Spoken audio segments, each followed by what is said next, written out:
Hi, everybody. This is Chad from the Nocturne Society. I just wanted to do a live stream because it's easier than me recording it and then editing it and then uploading it. But I just wanted to do a live stream to explain the situation we've got with our podcast right now. So the Nocturne Society podcast is a podcast.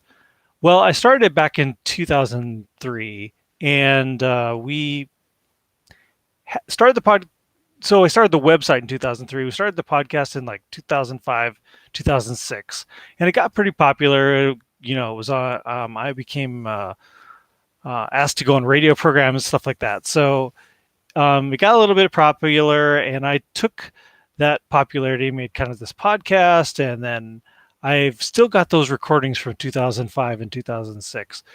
And so what I kind of got nostalgic a couple months ago, and I started uploading them again. So we started a new podcast in October, and those are on SoundCloud. If you look up Nocturne Society on SoundCloud, and then with every month, I would upload the audio archive from that month in 2005. So we would have a brand new podcast on October, and then I would also post the podcast for um, that I did back in 2005.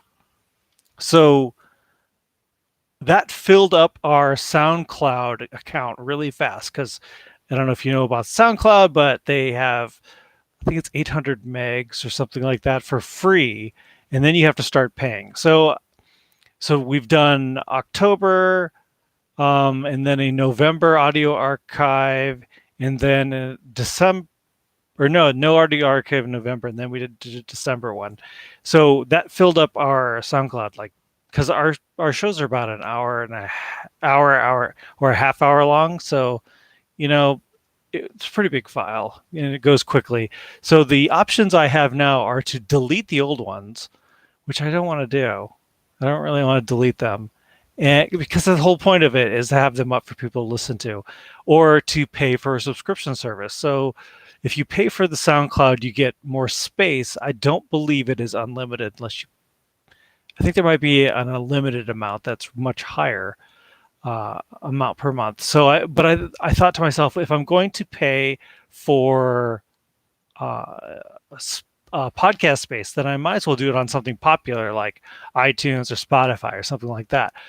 But Spotify, so I went in and I created a Spotify account for the Nocturne Society. Spotify requires you have an RSS number or an RSS account, which means you're instead making the podcast on the RSS and then just giving them the link to it.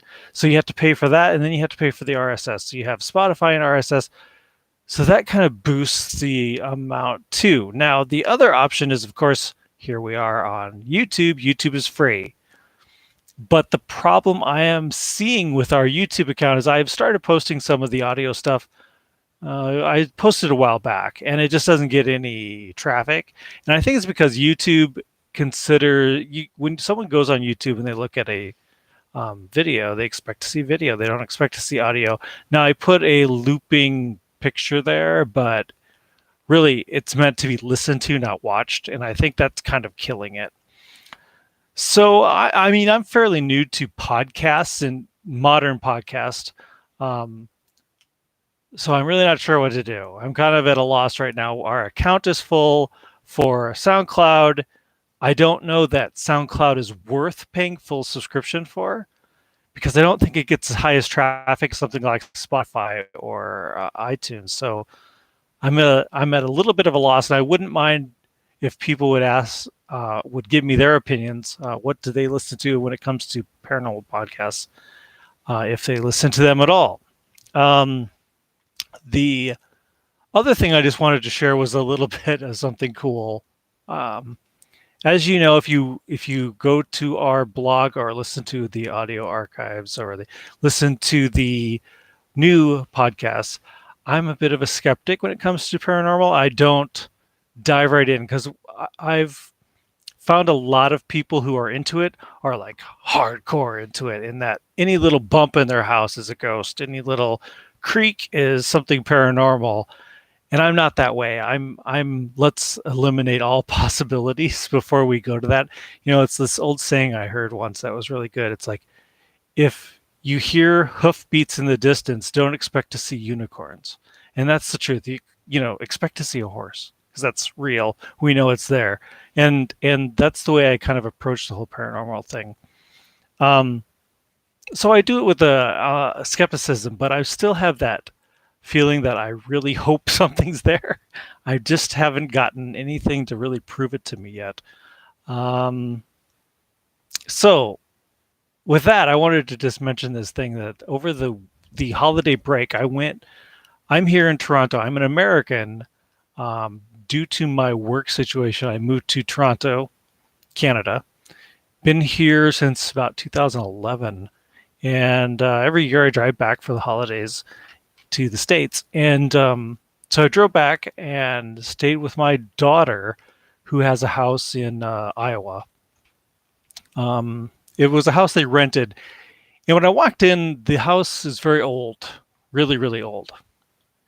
It's in the middle of a city, but you can tell by the door handles, they're old metal door handles, like clanky. The keyholes are the old keyhole style. So the house has been there a while. And it's got strangely shaped rooms. They're kind of small, um, but it gives you this kind of odd feel. So I walked in, and she said, "Oh, we've got a air mattress set up for you in our room upstairs because they didn't have a spare bed." And I'm like, "That's fine. That's no problem." And I walked into the room to put my stuff away, and you could see the slant of the roof in the room, and they had the air mattress like under the slant. And it reminded me of a few stories I've heard, which could have been things running on the roof like squirrels. But anyway, it kind of put that thought in my head. So I went back downstairs, and I said, "So does this house have ghosts?" I just kind of blurted it out. And she said, "Not that I know of, but we do live close to the highway, and they get a lot of noise." And so that night when I went to bed, I laid down, and yeah, they get a lot of noise. So when you're laying there, you hear the freeway. So they're kind of close to a freeway. You can hear it all night. Plus, there seemed to be a train. And so that was loud. So there is a lot of noise just happening. So it's really hard to detect, am I hearing something or am I hearing? But I was laying with my back to the wall, or my back to the room and my face to the wall. And I was just about to fall asleep, and something fell over in the room. And I don't know.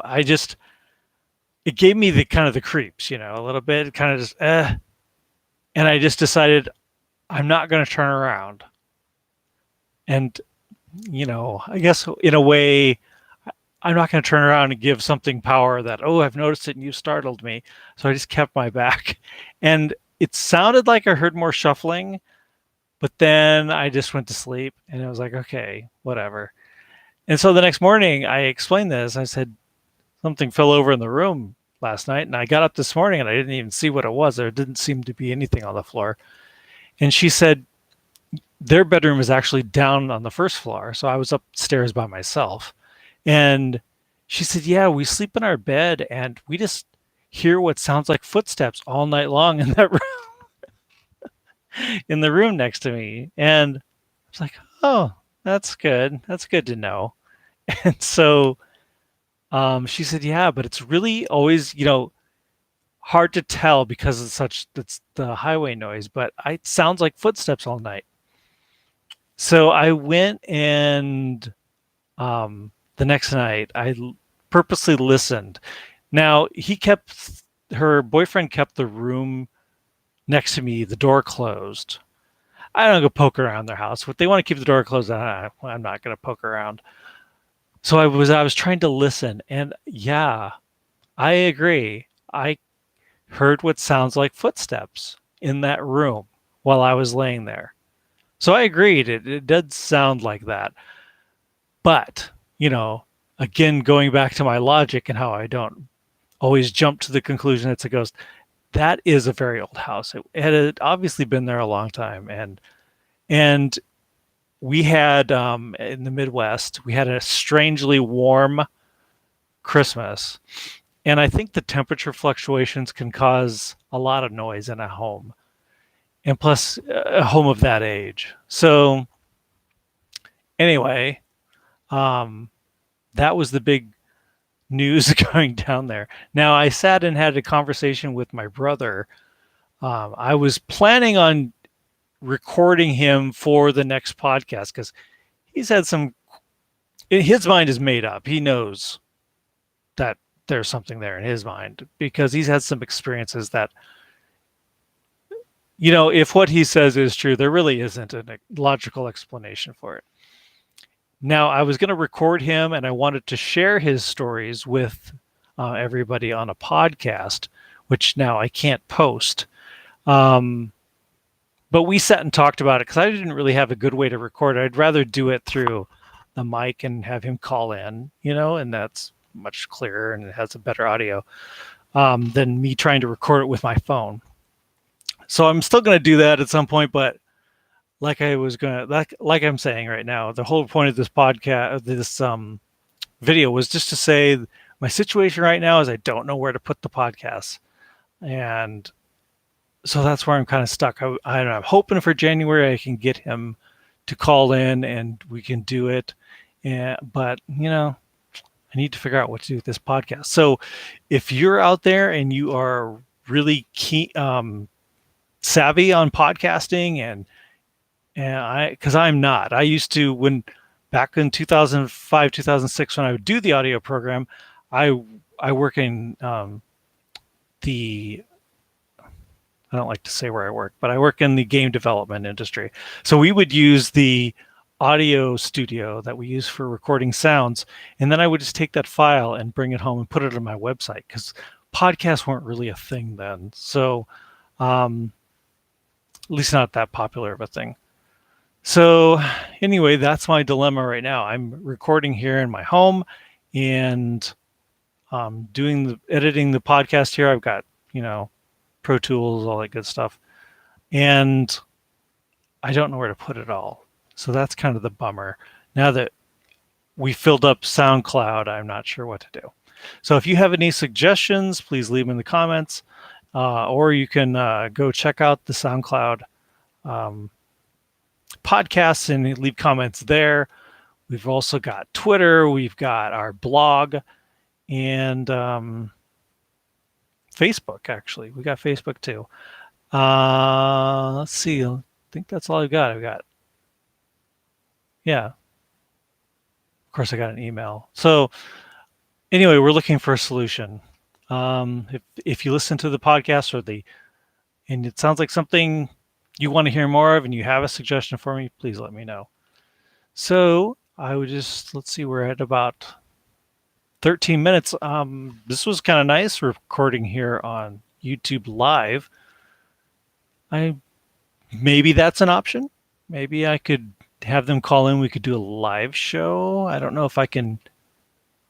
I'll have to look technically if I can have someone. If I have them, I know people can probably do it, but if I have the means to have someone call in and have everyone hear it, because that'd be interesting, because then we could have a live stream of people commenting too. That'd be nice.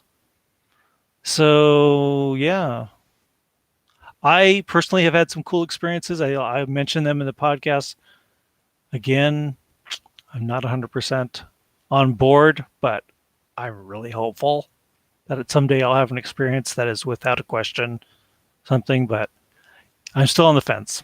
I still love to hear it. It's like sitting around the campfire and listening to people's stories. I love hearing ghost stories, and I love getting that chill down your spine and all that. That's my favorite. That's what I missed. That's why I started the podcast back up, because I'm like, I'm kind of a person of science. I kind of look for answers that are logical, but I still miss that whole being scared and listening to people's scary stories. I really love that. So thank you for listening. It looks like we're going on about 15 minutes here. That's probably about good for YouTube. I'm going to end the stream now, and please leave comments. Let me know, would you rather where would you rather hear a podcast? And maybe we could do it live here on YouTube. I don't know. So let me know. Thank you so much. And I'll talk to you hopefully soon in the next podcast. Bye-bye.